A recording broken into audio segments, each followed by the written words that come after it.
Well, good morning or good afternoon, and welcome to our webinar today on suicide prevention in primary care screening and assessment. We'll go ahead and get started now. Can we go ahead and move to the next slide? So this is the first in a four-part series on suicide prevention in primary care using the Zero Suicide Framework, and we'll be having additional events on October 10th and 24th, and again on November 7th. The topics are listed there on the screen, and when you registered for the webinar today, all of the series appointments should be saved to your calendar for all four events. Next slide, please. Just a couple of things I want to point out today. We are recording, so if you object, please disconnect now. We'd also like to draw your attention to the icon on the bottom far left of your control panel for Zoom. That's where you would mute yourself, and we would ask that you please keep yourself on mute when you're not speaking. If you're just joining us by phone today, you can use *6 to mute yourself.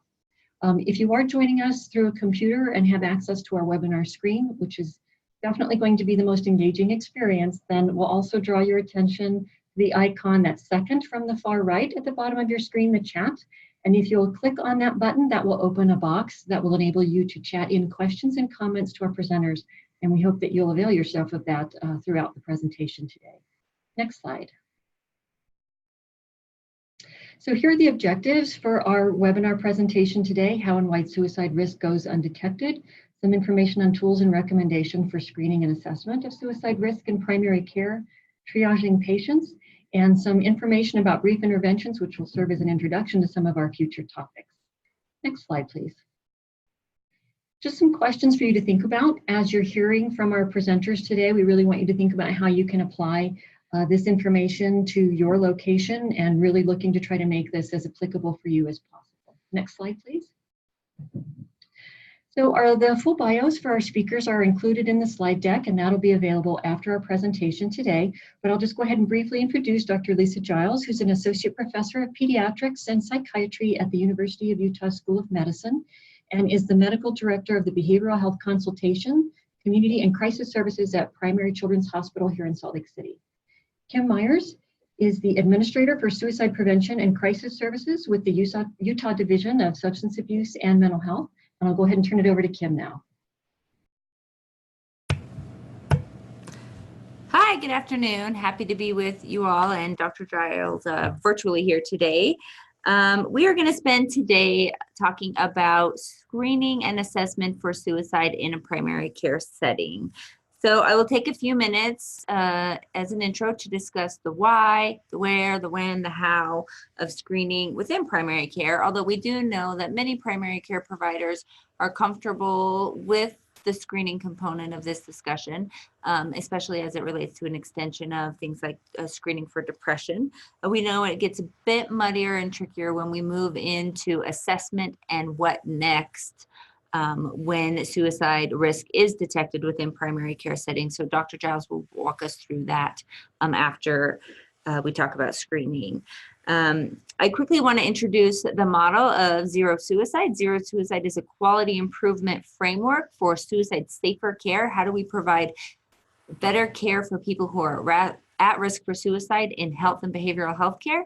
And it's based on 7 core components, and they're listed up here on the screen. The first being a leadership to say that we can prevent suicide, and healthcare is an important setting for that. Having a trained, competent workforce, identifying folks at risk, engaging people in care pathways, providing evidence-based treatment specific to suicide risk, provide support through transitions in care, and wrap that all up in data-driven quality improvement.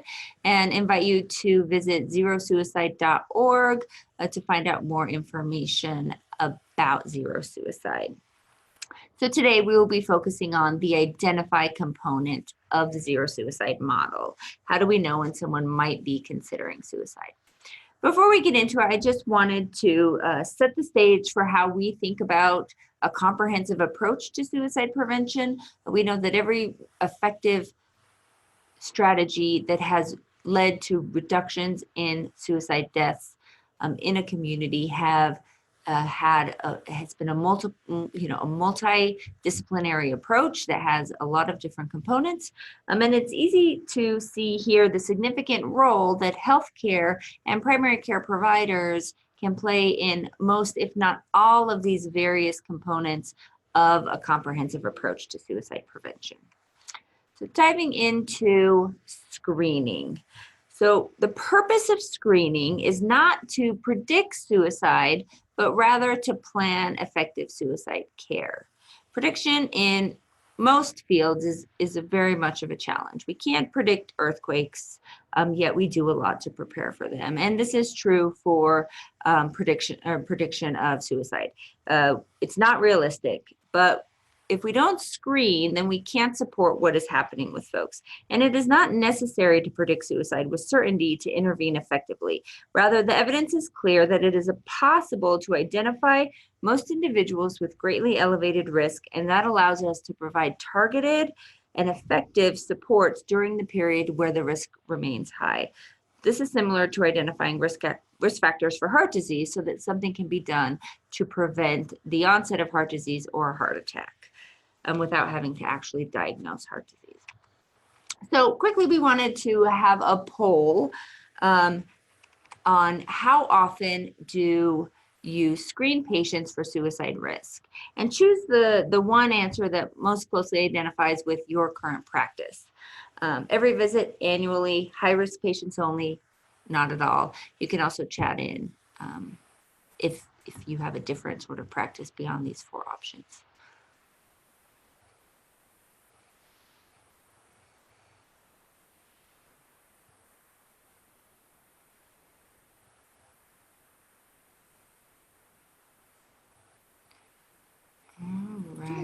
Yeah, so we have about 2/3 saying at every visit, about a 5th saying annually, and another 5th saying high-risk patients only. So we're going to talk more about that and make the case for a more universal screening, so more of us fall into that 2/3 who screen at every visit. So some considerations when thinking about forming a policy or procedure or practice related to screening is where to screen, when to screen, how often, and how to screen. So when we're thinking about where to screen, some considerations are there are tools that can be used at home that can be sent electronically to clients for have them, or patients, to have them fill out before coming to the appointment so that you are prepared as they arrive to respond to the risk. I think the most common is a self-questionnaire as people are waiting in the waiting room before their appointments. You can also have staff like medical assistants do in-person screenings as they prepare for the provider visit.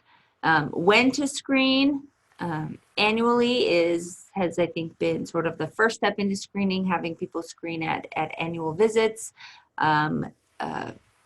Sometimes just when high risk, when people's life changes or people are coming in after having, an experience with serious mental health problems or a prior suicide attempt. And we know that that changing policies around this can help guide these practices. One of the things that in mental health services we've relied very heavily on is screening as related to clinical judgment, and data has shown us that this is about as reliable as flipping a coin. Often we just miss too often if we are not having some standardized way of screening. Clinical judgment is definitely an important component, especially when it comes to further risk assessment, but for screening, it has been shown that it's more effective to be standardized in some way. So to make the case for why screening in primary care, it sounds like most folks are already doing this, but why screen in primary care? Because we know that when people present to primary care, they're more likely to present with somatic physical symptoms than with psychological symptoms. And so people come in with not sleeping well, pain, trouble focusing, and that we might miss some of the psychological symptoms that are accompanying it and thus not be able to respond as effectively as we could otherwise. Half of people, and this has been shown in a few studies now, but close to half of people who died by suicide were seen in their primary care clinic within the month before their death. So this gives us a potential opportunity to identify folks at risk, provide, try to mitigate that risk in the visit and provide additional supports outside of the primary care office to hopefully prevent death. And we know that primary care is by far the largest provider of psychotropic medications. So what we're seeing here is that this is where people are going often for their mental health care. So it's an important place to be screening for suicide. The American Academy of Pediatrics and the Joint Commission have both issued strong statements on the importance of healthcare providers, including primary care, being prepared to screen and respond to suicide risk in all sorts of healthcare settings. So that's the why. The other benefit is it clearly gives the opportunity to start the conversation and perhaps has the opportunity to decrease stigma as we reinforce that this is a healthcare issue that deserves attention and that it gives us more opportunity for intervention. So why universal screening? Why screen people who aren't coming in with some, obvious risk factor, or why at every visit? Well, one reason is that risk is fluid. Suicide risk is something that really can change rapidly and is not something that's more static. So somebody who came in 2 weeks ago might not have been thinking about suicide, and due to an exacerbation of symptoms related to health or mental health care or concerns, or due to life circumstances, that the risk could have elevated very quickly over that 2 weeks. We also know that the more that we do universal screening, the more likely we are to detect the risk. And so we are able to find folks who are experiencing suicidal thoughts or behaviors, and that it's just most successful in terms of clinical workflow when processes are standardized. So considering how to screen in primary care, one of the things that tends to be really important is utilizing standardized tools for various reasons. One, it's more likely to elicit relevant and consistent information, which allows us to have a more relevant and consistent response. It helps us provide good documentation for why we're taking the course of action that we are, and helps provides continuity of care to other sites. It's also helpful for, liability purposes, provides opportunity for psychoeducation, and again, also intervention.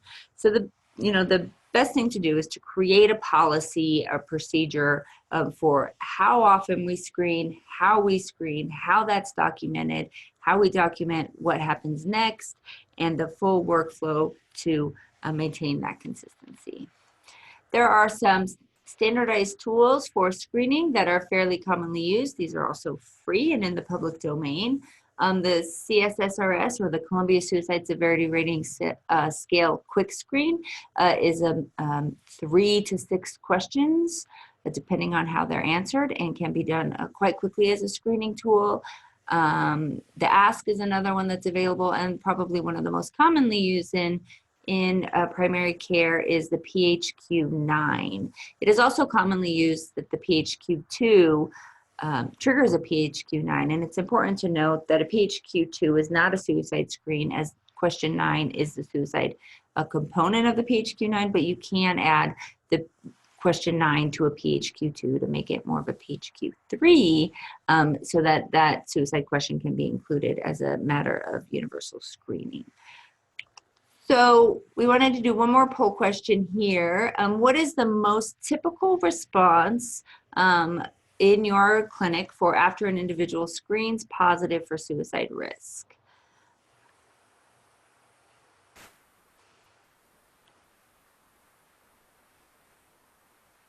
Someone's got to answer the question. Oh my gosh.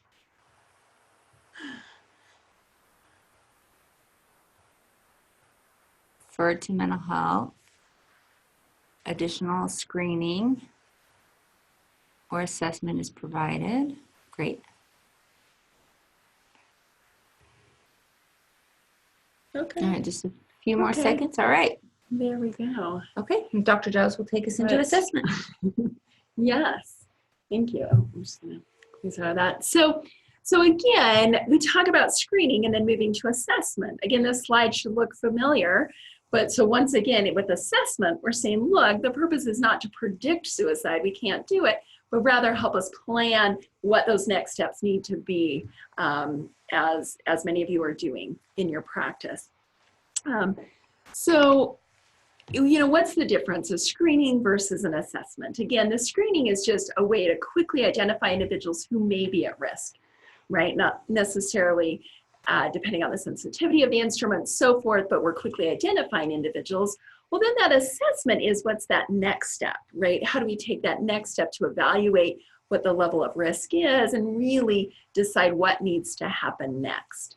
Now, the assessment section can also include standardized tools to help us standardize this process, but includes more of a narrative assessment as well. So we collect information, right? So it's collecting information on the suicidal ideation itself, the behaviors, the risk and protective factors, attitudes around death, around safety planning, and then understanding that level of risk to drive our plan. So we talk about assessing that ideation itself. And this is where, again, we've done a quick screen. We know there's some level of ideation. We'll then expand on it. So we find out, is it thoughts of wanting to be dead versus thoughts of wanting to kill oneself? Have we thought of methods? Do we have a specific plan in mind? We know past behaviors are highly predictive of future behaviors. So looking at past attempts that may have been started and then interrupted, or started and then self-aborted. Understanding that information is going to help us understand what we need to be doing moving forward. And really it's this opportunity to explore that ambivalence that our patients go through of reasons to live, reasons to die, and how do we better understand that. So tools like the Columbia Suicide Severity Rating Scale can help us in that process. Kim showed earlier the quick screen version of the Columbia, which is, like it says, a screen. There's also what's considered kind of the full version of the tool, where really this is now becoming an assessment tool. So this is taking us down, helping us better understand ideation, better understand past behaviors, and do it in a systemized, consistent way to make sure we're really getting all the information we need to make a good decision. In addition to asking about, again, the ideation and the behaviors, we also want to know about risk factors, right? And there's 50,000 risk factors we could talk all day about that increase individuals' levels of risk, but there are some key ones that we want to understand. And again, tools like the Columbia can help list some of those. So, it's those checkbox reminders of these are the things I'm asking about. In general, I think some of the core risk factors to be asking about is presence of a comorbid psychiatric disorder, presence of kind of that state of hopelessness, family history, access to lethal means like firearms. And on the other side, understanding protective factors as well.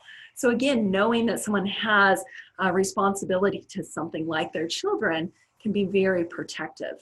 And the cool thing about this, again, not only is this helping us decide what level of risk someone is or what needs, but it also helps us decide what needs to happen next. So our treatment planning then centers around, hey, if they have a comorbid psychiatric disorder, part of my plan is to address it. If they have this protective sense of responsibility, I'm going to use that in the safety plan. So as I gather this information, it's helping me know what's going to happen next. So really, I like this graphic because we kind of put together we're collecting all this clinical information, we're making a formulation or an assessment of where an individual's at, what are the resources they have, what's changeable, and how are we going to create our plan from this. I think it's important to address what risk assessment is not. Again, it's not a prediction. I can't categorically put individuals in these buckets that then I can predict what's going to happen, but rather, and it's not asking if they meet criteria for inpatient psychiatric hospitalization, but it rather is looking at where is a patient right now in all these regards. And so how am I going to address all those to help engage a patient and work towards goals that we all agree on. So again, it's this plan that's going to address both short-term crisis, long-term vulnerability. What can I be doing right now? What are my next steps going to need to be? And really aligning with our patients, making sure our goals are similar and so that we can engage moving forward. There are many specific interventions that we can be doing in our primary care practices, at the moment that are going to reduce future risk for suicidal behaviors. And in some cases, we even have studies to suggest they can reduce suicide deaths. And so these are some of these crisis interventions. And this is why I really think that, the webinars moving forward are focused on these, right? To talk more about safety planning, because that's an intervention that we can do that's going to make a difference. Really being able to engage with the patient and coming up with strategies of how are you going to keep yourself safe? What are we going to be doing together? What resources need to be there to help engage in treatment moving forward? Counseling about limiting that access to lethal means like firearms. Again, evidence-based intervention that's going to reduce suicide and reduce death. Motivational interviewing, again, something that I think all of us in primary care are well familiar with, but again, evidence-based treatment to show that we can help individuals improve in their engagement and become more engaged in treatment and safety planning moving forward. In addition to the specific interventions that we're providing, we're also making a determination of what needs to happen next, right? And I think historically we got caught in this dichotomy of feeling like, oh, they either need to go to the emergency room into an inpatient psych facility, or I'm sending them home. As opposed to this much more nuanced sense of what are all these steps in between? What are the things that we can be doing in the office today and creating that plan today and then following up with them even tomorrow or the next day, and having these links in place to really provide that close follow-up. So when we feel an individual is high risk, right? So again, this is the individual that may came in is expressing lots of suicidal ideation, may even have a specific plan for it. Obviously very scary. Again, I think that the knee jerk has been, oh, we send them to the emergency room.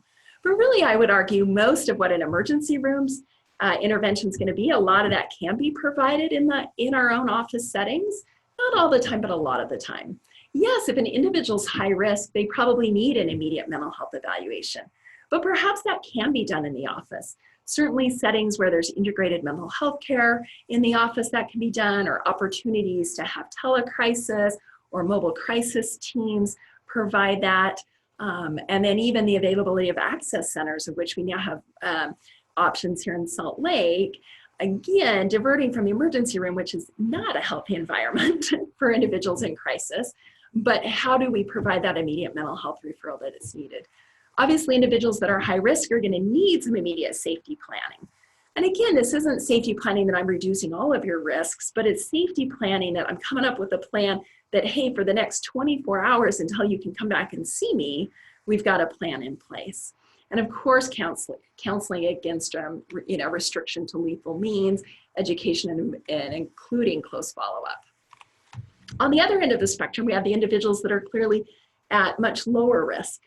Again, though, they have screened positive, so we do need to intervene, and there are interventions that are needed, but often these are a little easier to carry out in the office setting. So again, safety planning, coming home with a specific plan, going home with a specific plan. Counseling about restriction to means, maybe making an outpatient referral, a follow-up plan, providing the appropriate numbers. And then there's the group in between. And when we recently did some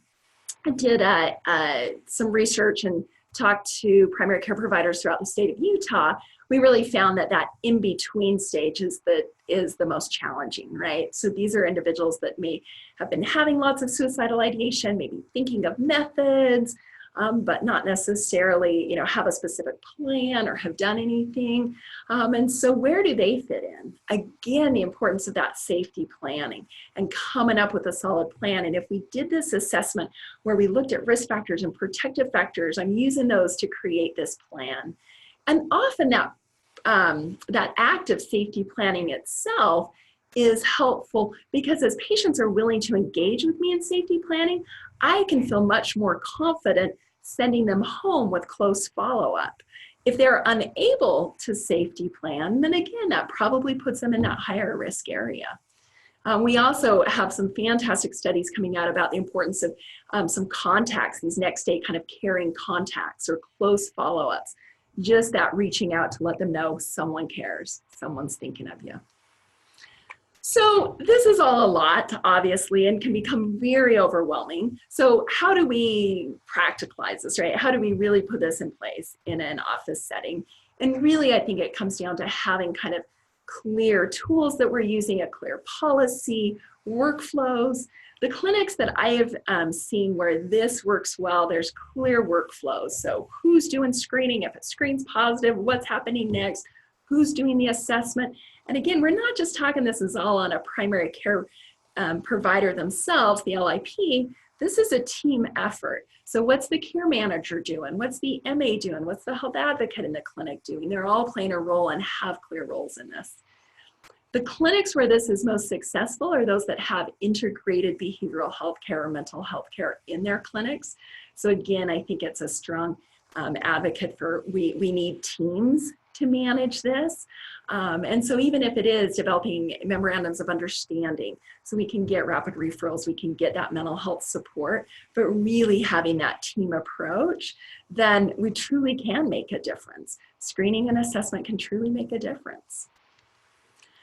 And so with that, we will open up for questions. And then we have our contact information here, so you certainly can feel free to reach out to us with additional questions. Jeremy, do we have any questions yet at this point? Yes, we have one question in chat, and I just wanted to mention to everyone else, feel free to put your question in chat for this open session or unmute yourself via the little icon in the far left corner, the mute button, or if you're on the phone, *6 to unmute yourself, and feel free to ask a question. But we did have a great question from David Cook. How can medical assistants and or other appropriate office team members help in the screening/assessment process? So yeah, I mean, I would just say, I think they play a major role. So again, I would say most clinics, what I see is it is the MA who's, administering the, either administering the screen themselves or collecting the screen from the family in the waiting room sort of thing, and then working to notify the physician or notify whoever if the screen is positive and having a flow. It really does rely on the whole team. A doctor in and of themselves can't manage all of this. Yeah, and I would say there might have been, there's might be concerns about, well, is it an MA the appropriate person to be doing screening?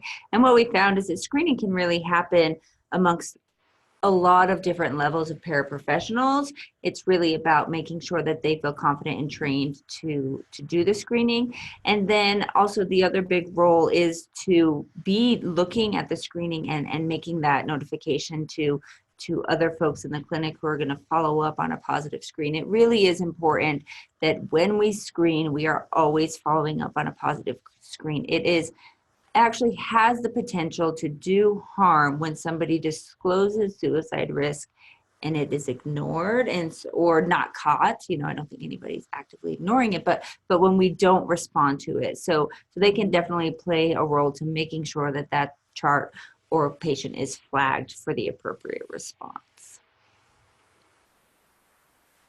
No other questions at this time. Kimberly, any questions from you? Just wanted to kind of follow up on that question about using office staff. Some of the things that we hear from the providers that we work with is just sort of building the confidence that they can do this, just exactly as you pointed out, that this needs to be a team effort. And I know you're going to talk a little bit about that, I think, in the next session that we're going to be talking about very specifically on safety planning, but can you comment on building confidence in staff to be able to do this? Yeah, no, I mean, I'll start out by just adding, I think that's what you do, right? So it is a lot of kind of, training and education, and I think acknowledging everyone's emotional response, right? Because everyone knows someone who has, personally been affected, and so acknowledging that, but then providing the appropriate education and empowering. Again, anecdotally, there's some really cool experiences from clinics I've been a part of where, hey, it's the front desk person who's recognizing that something's wrong and not off and going to grab someone to say, hey, let's ask someone a few more questions. And so it really can make a difference. Yeah, and I would just add two things, that if in the zero suicide model, a trained, competent, caring workforce is one of the 7 components. And so on the website, if you go under the train section of the toolkit, there's a lot of great resources on what does it look like to train different types of staff to be able to be a part of this zero suicide framework and to be able to be responsive. At the State Division of abuse and mental health. We also have several trainings from, that are good from anywhere from somebody who does the front desk or is part of, a team that takes care of the facilities to paraprofessionals.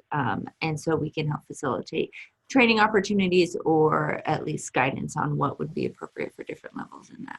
But we do have lots of examples of where, front desk or people who are making appointments or things like that really we're able to notice changes or concerns with clients and activate sort of rescues and really save people's lives potentially. Mm-hmm.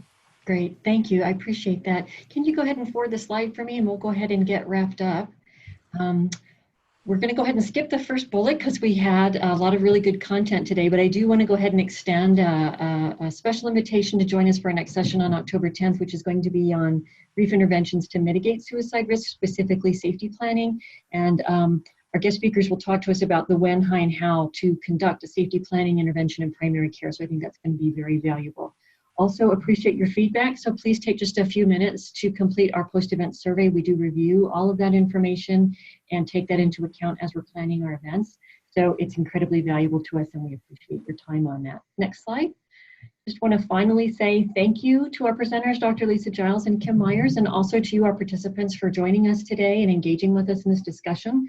Really look forward to seeing you on October 10th. And with that, we'll go ahead and close today. Thank you.